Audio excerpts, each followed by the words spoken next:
First, giving honor to the Creator and my ancestors on whose shoulders I stand. Happy Mother's Day to my mom. She is not here in attendance, but by tomorrow, she will have seen this. Let me also acknowledge my professors who have passed on to the other side. Because of work obligations over the past few years, I miss memorials that were held here for them. Professor Al Freeman Jr., Professor Mike Malone, Professor Reggie Ray, Dr. Henrietta Edmonds, Professor Joe Selman, Dr. Johnson, and Dr. Singleton. Professors and instructors that may be present: George Epstein, Tony Starnes, Denise Saunders, Professor Roberts Williams, and Professor Vera Katz. Your lessons continue to guide and enlighten me to this day. To President Wayne Frederick and the Board of Trustees, thank you for bringing me back here and giving me this distinguished award. It's overwhelming to be recognized amongst this year's other honorees. I can think of no better place to be right now after the Black Panther and Avengers campaigns than to return and participate in these graduation ceremonies with you. It is a great privilege, graduates, to address you on your day, a day marking one of the most important accomplishments of your life to date. This is a magical place, a place where the dynamics of positive and negative seem to exist in extremes. I remember walking across this yard on what seemed to be a random day, my head down, lost in my own world of issues, like many of you do daily. I'm almost at the center of the yard. I raised my head and Muhammad Ali was walking towards me. Time seemed to slow down as his eyes locked on mine and opened wide. He's raised his fist into a quintessential guard. I was game to play along with him, to act as if I was a worthy opponent. What an honor to be challenged by the GOAT, the greatest of all time, for a brief moment. His face was as serious as if I were Frazier in the Thriller in Manila. His movements were flashes of a past greater than I can imagine. His security let the joke play along for a second before they ushered him away, and I walked away floating like a butterfly. I walked away amused at him, amused at myself, amused at life for this moment that almost no one would ever believe. I walked away light, ready to take on the world. That is the magic of this place. Almost anything can happen here. Ain't you?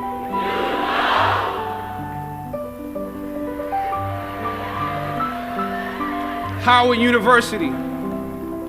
I was riding here and I heard on the radio somebody call it Wakanda University. But it has many names: the Mecca, the Hilltop. It only takes 1 hour, one tour of the physical campus to understand why we call it the Hilltop. Every day is leg day here. That's why some of you have cars. During my junior and senior years, I lived in a house off campus at Bryant Street. For those of you, that's right, Bryant Street. For those of you who don't know what that means, that's at the bottom of the hill where the incline gets real. Almost every day I would walk the full length of the hill to Fine Arts, where most of my classes were, carrying all of my books, because once you walk that far on foot, you're not walking back home until it's time to go home for good.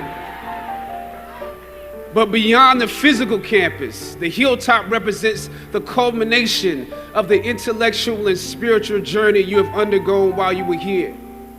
You have been climbing this academic slope for at least 3 or 4 years. For some of you, maybe even a little bit more. Throughout ancient times, institutions of learning have been built on top of hills to convey that great struggle is required to achieve degrees of enlightenment. Each of you had your own unique difficulties with the hill. For some of you, the challenge was actually academics. When you hear the words magna cum laude, you know that's not you. That's not you. You worked hard, you did your best, but you didn't make A's or B's, sometimes C's. You never made the dean's list, but that's okay. You're here on top of the hill.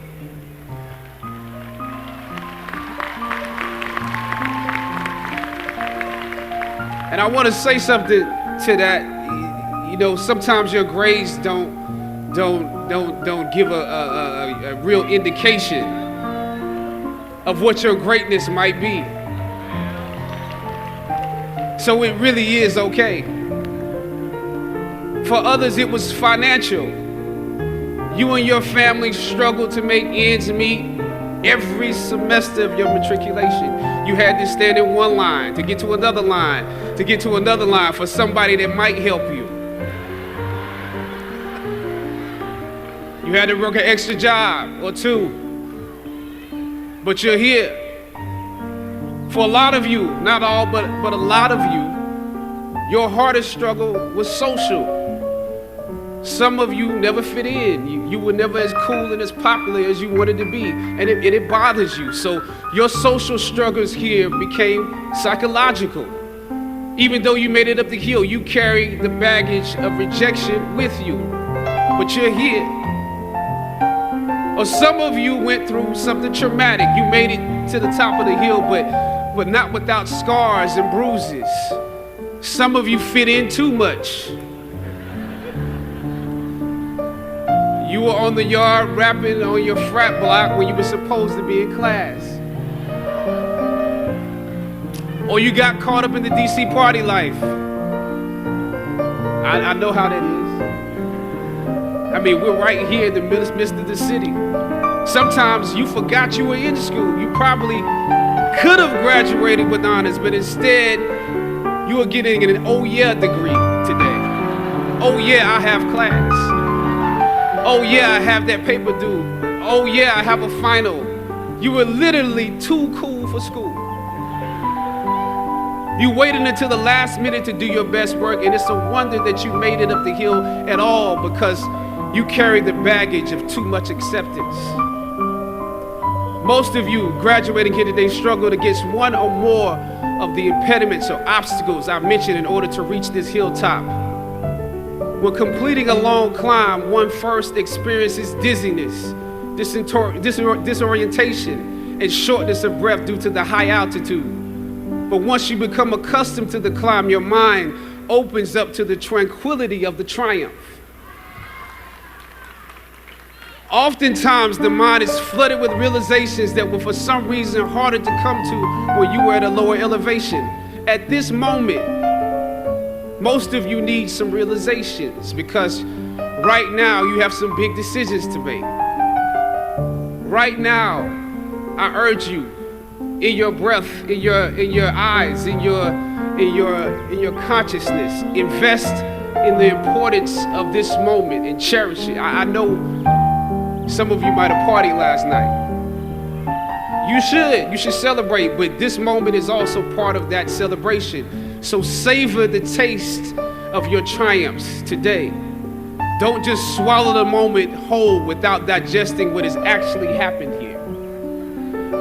Look down over what you conquered and appreciate what God has brought you through.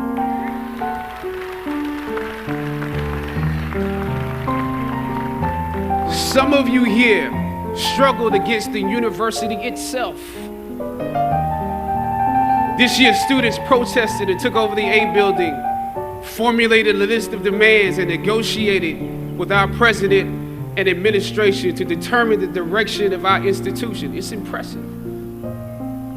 Similarly, During my years here at Howard, we also protested and took over the A building in order to preserve Howard's annual appropriations from Congress. President H. Patrick Swagger decided to reduce the number of colleges at the university.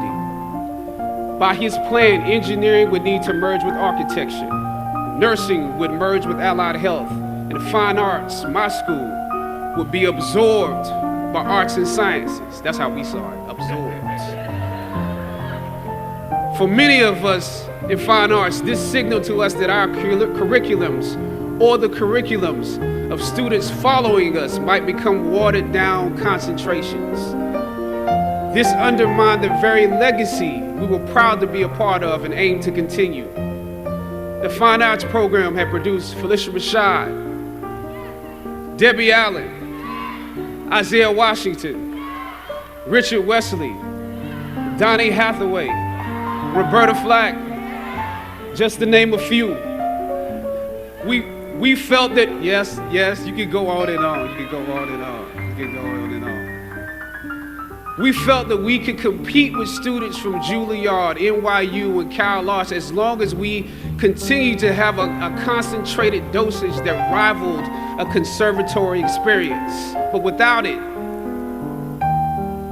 although we took over the A building for several days and presented our arguments to President Swaggart and the administration, the schools were still merged. Thus, the current collection or formation of schools exists.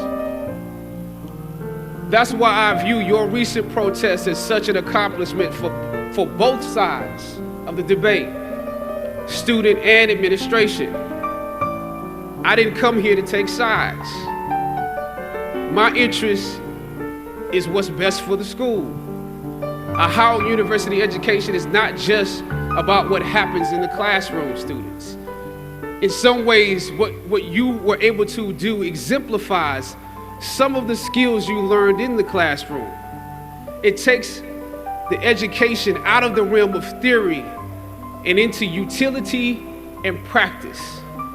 Obviously, your organization skills were unprecedented. I'm told that you organized shifts so that you could at least continue some of your classes. We missed all our classes when we were in the A building. And I'm told that through donations, there was always an ample helping of food. I probably ate a slice of pizza during the entirety of our 3-day protest. So your organization and planning was impeccable.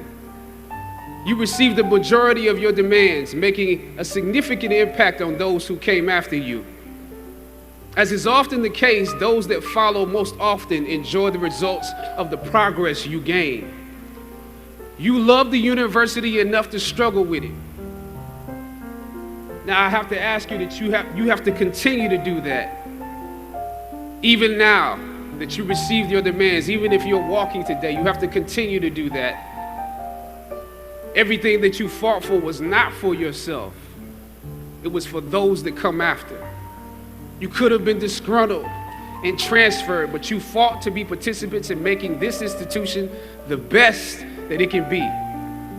But I must also applaud President Wayne Frederick and the administration for listening to the students.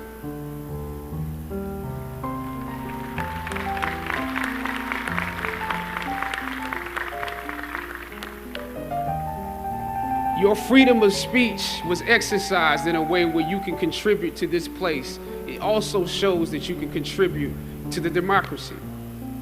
The administration and the campus police at the time when I was protesting was not nearly as open-minded as this current one. I know this was a difficult time, but because of both of you, I believe Howard is a few steps closer to the actualization of its potential, the potential that many of us have dreamed for it. Students, your protests are also promising because many of you will leave Howard and enter systems and institutions that have a history of discrimination and marginalization. The fact that you have struggled with this university that you love is a sign that you can use your education to improve the world that you are entering. I was on a roll when I entered the system of entertainment, theater, television, and film. In my first New York audition for a professional play, I landed the lead role. From that play, I got my first agent. From that agent, I got an on-screen audition. It was a soap opera. It wasn't Third Watch. It was a soap opera on a major network. I scored that role too. I felt like Mike Tyson when he first came on the scene, knocking out opponents in the first round. With this soap opera gig, I was already promised to make six figures, more money than I had ever seen. I was feeling myself. But once I got the first script, and with soap operas, you very often get the script the night before and you shoot the whole episode in one day with little to no time to prepare. Once I saw the role I was playing, I found myself conflicted. The role wasn't necessarily stereotypical. A young man in his formative years with a violent streak pulled into the allure of gang involvement. That's somebody's real story. Never judge the characters you play. That's what we were always taught. That's the first rule of acting. And any role play, honestly, can be empowering. But I was conflicted because this role seemed to be wrapped up in assumptions about us as black folk. The writing failed to search for specificity. Plus, there was barely a glimpse of positivity or talent in the character, barely a glimpse of hope. I would have to make something out of nothing. I was conflicted. Howard had instilled in me a certain amount of pride, and for my taste, this role didn't live up to those standards. It was just my luck that after filming the first 2 episodes, execs of the show called me into their offices and told me how happy they were with my performance. They wanted me to be around for a long time. They said, if there was anything that I needed, just let them know. That was my opening. I decided to ask them some simple questions about the background of my character, questions that I felt were pertinent to the plot. Question number 1, where's my father?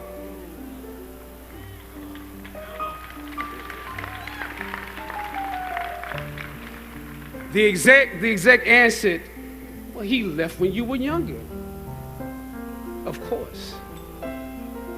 Okay. Question number 2. In this script, it alluded to my mother not being equipped to operate as a good parent. So why exactly would my little brother and I have to go into foster care? Matter of factly, he answered, well, of course, she's on heroin. That could be real, I guess. But I didn't want to assume that's what it was. If we're around here assuming that the black characters in the show are criminals on drugs and deadbeat parents, then that would probably be stereotypical, wouldn't it? That word stereotypical lingered. One of the execs pulled out my resume and began studying it. The other exec wore a smile, trying to live up to what they had promised me only a few moments before. If there's anything you need, just let us know. She said, as you have seen, things move really fast around here. But we are more than happy to connect you with the writers if you have suggestions.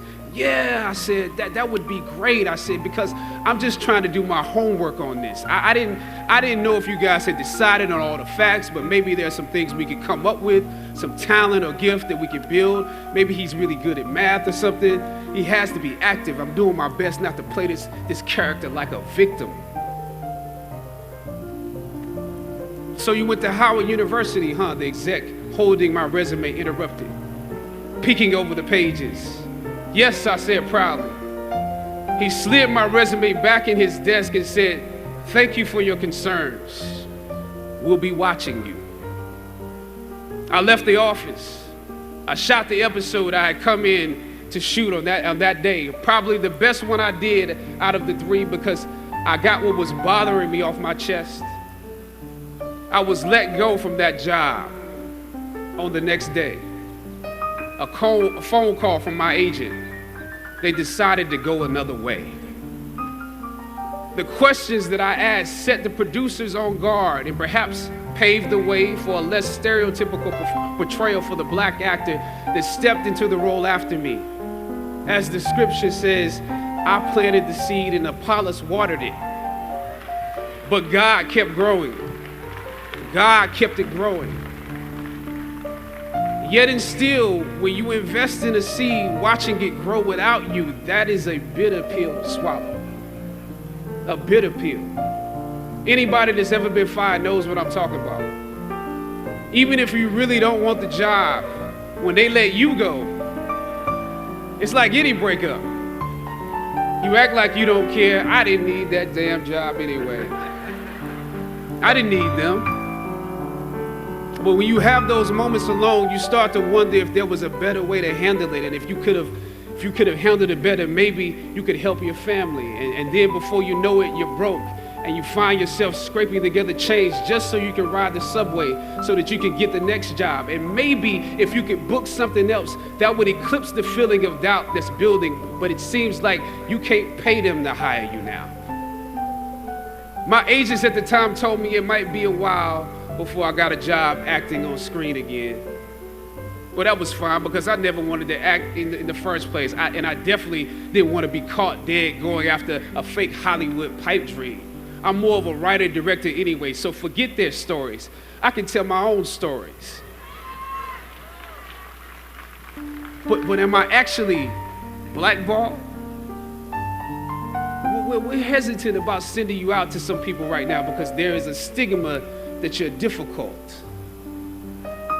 As conflicted as I was before I lost the job, as adamant as I was about the need to speak truth to power, I found myself even more conflicted afterwards. I stand here today knowing that my Howard University education prepared me to play Jackie Robinson, James Brown, Thurgood Marshall, and T'Challa. But what do you do when the principles and standards that were instilled in you here at Howard close the doors in front of you? Sometimes you need to get knocked down before you can really figure out what your fight is and how you need to fight it.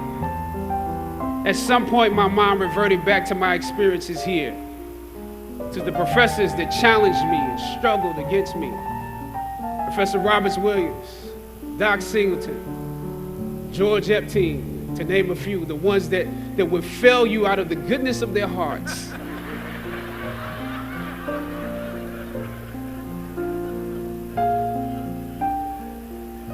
And this may be hard to grasp for some of you right now, but I even considered President Swagger and how negotiating with him was practice for a world that was considerably more cruel and unforgiving than any debate here, one that had no interest in my ideals and beliefs.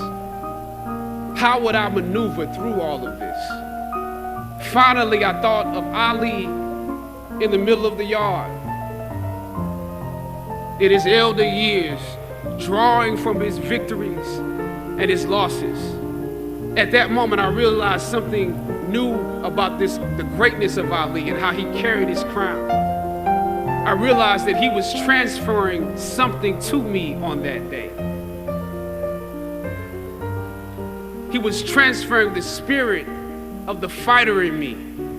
He was transferring the spirit of the fighter to me. He was transferring the spirit of the fighter to me. Sometimes you need to feel the pain and sting of defeat to activate the real passion and purpose that God predestined inside of you. God says in Jeremiah, I know the plans I have for you. Plans to prosper you and not to harm you. Plans to give you hope and a future. Graduating class, hear me well on this day. When you have reached the hilltop and you are deciding on next jobs, next steps, careers, further education, you would rather find purpose than a job or a career. Purpose crosses disciplines. purpose is an essential element of you. It is the reason you are on the planet at this particular time in history. Your very existence is wrapped up in the things you are here to fulfill. Whatever you choose for a career path, remember the struggles along the way are only meant to shape you for your purpose. When I dare to challenge the system that would relegate us to victims and stereotypes with no clear historical backgrounds, no hopes or talents, when I questioned that method of portrayal, a different path opened up for me. The path to my destiny. When God has something for you, it doesn't matter who stands against it.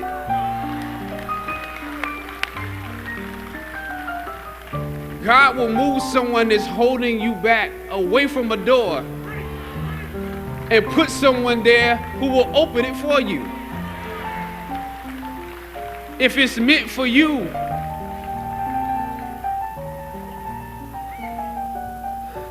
I don't know what your future is, but if you're willing to take the harder way, the more complicated one, the one with more failures at first than successes, the one that has ultimately proven to have more meaning, more victory, more glory, then you will not regret it. Now, this is your time.